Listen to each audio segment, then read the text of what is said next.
Hello everyone and welcome to Stan the Wine Man TV. I am your host, Stan Rattan, and this is the Blue Collar Wine Show where I help you spend your wine dollars wisely.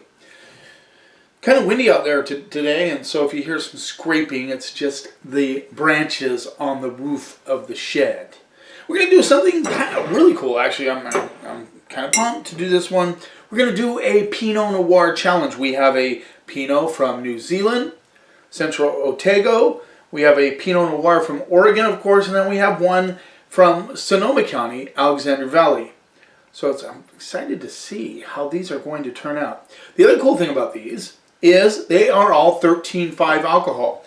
And just a little heads up on that alcohol that you read on the label, they can fudge 1% or 1.5%. I'm not sure exactly how far they can go on that, but yeah, they can fudge a little bit. We'll find out if some of these guys did fudge on that. You usually can tell when you try it.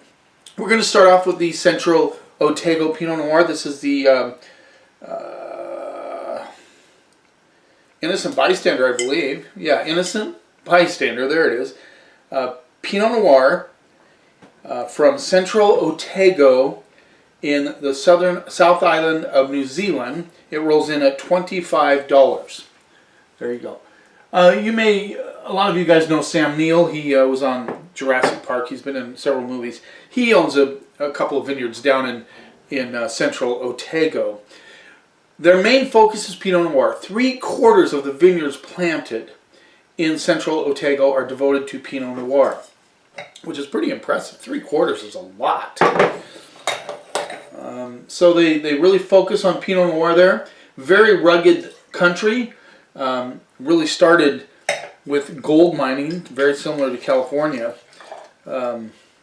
Queensland is the town, the tourist town, near the Appalachians that produce Pinot Noir and other wines down there. Excuse me. A lot of the vineyards are planted on the hillsides of these rugged mountains because they have problem with frost in the spring. So they have, windmills and different things. Even guys have been known to bring their helicopters to dry out the vineyards to keep the frost from settling on the vines in the spring. However, in the summer it gets dry and hot, so they're able to produce these wines, and there's a huge diurnal shift, diurnal shift, meaning the change in temperature from the day to the evening. In the evening it's a lot cooler, so they're able to control the ripening of the fruit a little bit better, and they get a better acidity that way. So, this is the Innocent Bystander Pinot Noir, Central Otago, New Zealand.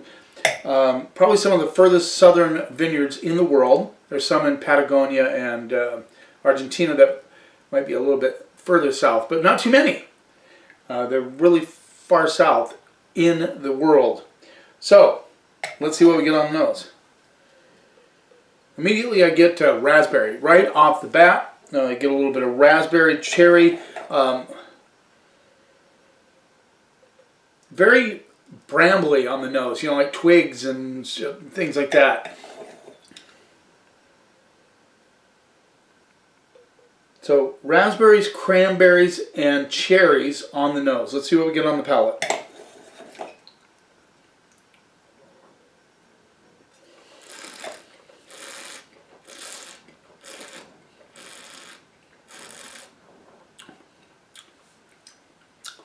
Very acidic. You get crunchy tannins.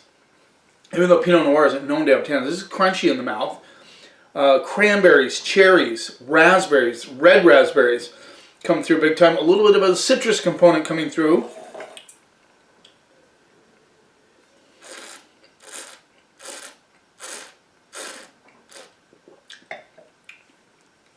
Yeah, like orange citrus right in the back. Good balance. I mean, good balance in the sense across the palate. It is very acidic. Some of you may not like that about it. It's not out of balance though. Like, it's not so acidic it puckers you up because it has good fruit. It has that good red raspberry, cranberry, and cherries coming through. A little bit of earth on the back end.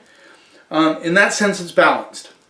But you would really have to like acid, and you really need to have this with food. To just sit down on the couch and watch a good movie and drink this Pinot Noir, might be tough. I'm just saying. Even I like some acid in my wine. I'm not an acid freak. I've written several articles about these guys that really think that high acid wines are the bomb. And I always wonder why, because they're good, of course, and they're good with food, but this has such vibrant flavors that acidity is acceptable. But I don't think it's a good idea to just sit down and drink this bottle all by itself. In fact, I'm having a little bit of a hard time even tasting it in that sense. I need something. I need something to put in my mouth.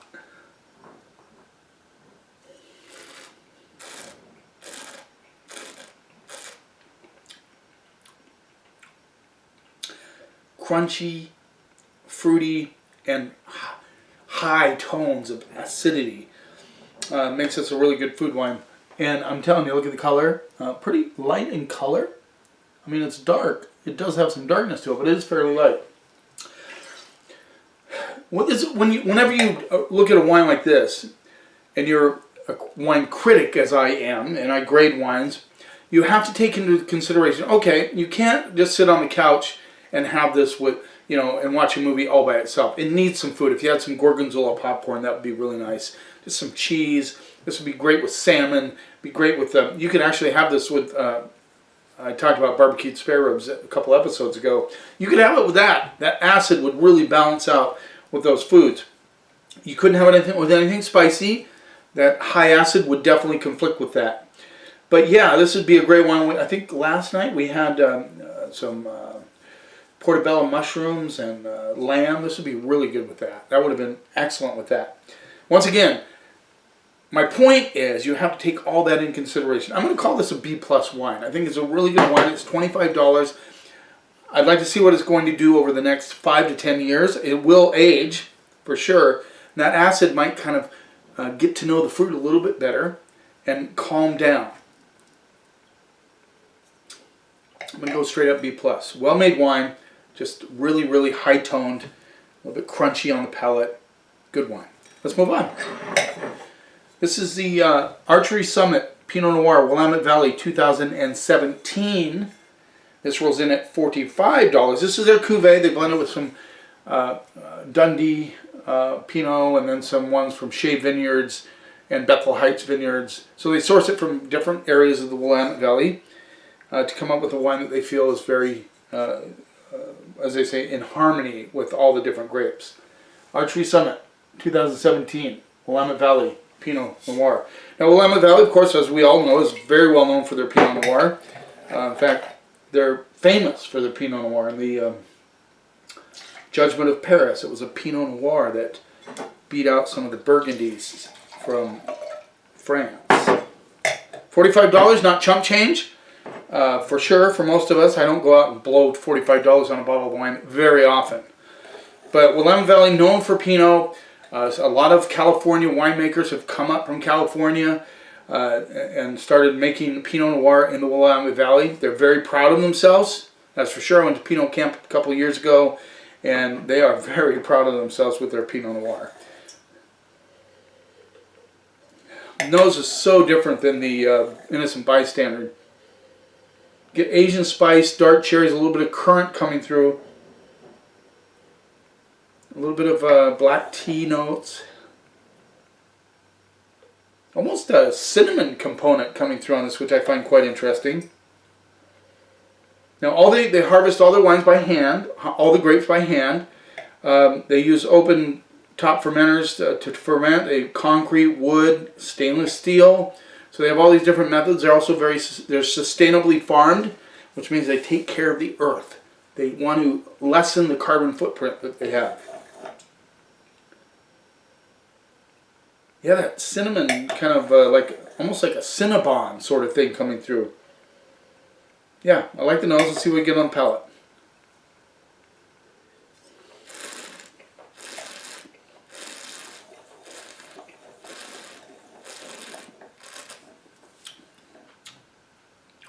Loads of Asian spice on this one.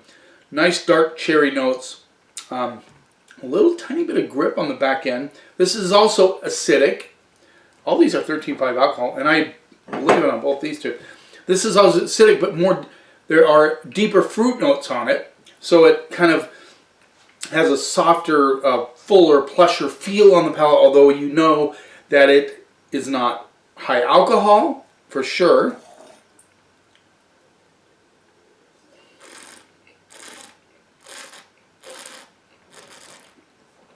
A little lighter than the one from Central Otago. I always forget to show you guys color. I don't know how well you can see it, but a little lighter. I can see my hand through the glass. I like this wine. Very balanced. Good flow across the palate. Nice integration of acidity in with the fruit. I like the Asian spice notes on the back end, or in the beginning and all the way through. Like they're on the spine of this wine. As I would say, an underbelly of Asian spice.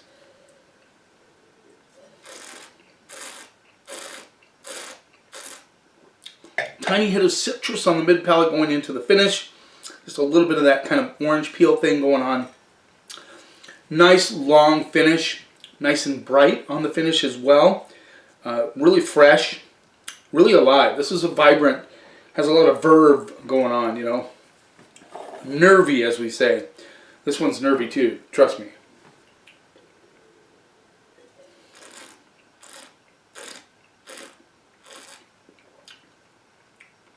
Solid Pinot Noir. 45 bucks. But again, this one will age easily 10 to 15 years. I think it'll find itself get melded together even more. You'll have a nice, hopefully, very Asian spice-driven black tea, tobacco. There's a little tobacco on this as well. I don't think I mentioned that. I think it's very solid wine. Well made. I'm going to go A, straight up A. I think it's definitely worth the 45 bucks. I know it's a lot of money, but if you want to treat yourself a little bit and have a really nice Pinot Noir with your salmon, with your ham, whatever you're having, this would be good. And I think you could drink this by itself if you wanted to. It just has a lot going on. I still taste it, which is pretty impressive. Let's move on. I'm French Pinot Noir, Anderson Valley. It rolls in at $38. I like this, that our responsibility farmed and family-owned vineyards are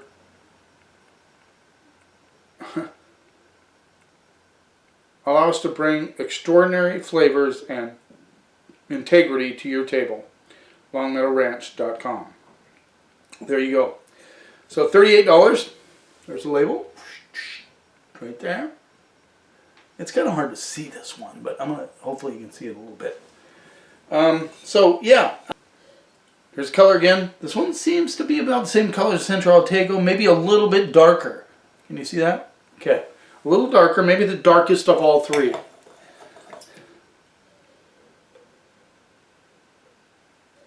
A little challenged on the nose. My first hit was cherries and red flowers. I always like to get floral elements on the nose. And then there's some Asian spice coming through. Now it's starting to pop a little bit more. These have been open for a little bit. And a little licorice as well. So there you go. It's got something. By the way, the Central Otago screw cap. Let's see what we get on the palate.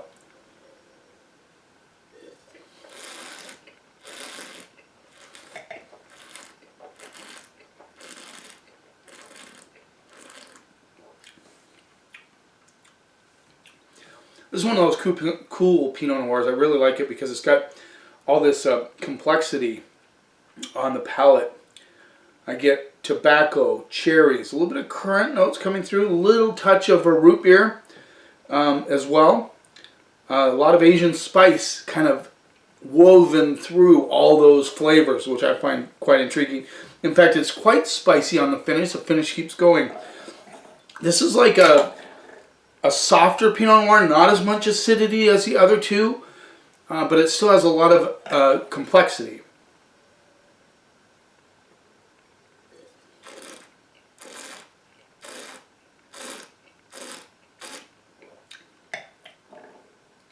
Nice expansion on the mid palate, then it gets a little bit fresher and lighter, but then it kind of comes back a little bit. So it freshens up a little bit, then it comes back. Kind of hits you a little bit stronger with the tobacco, Asian spice, dark cherry notes that come through.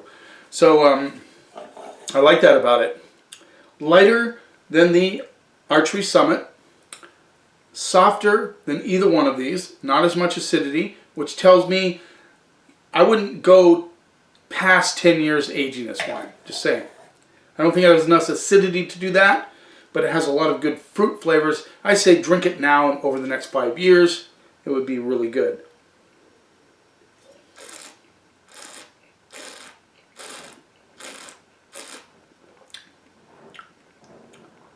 But still, nice balance.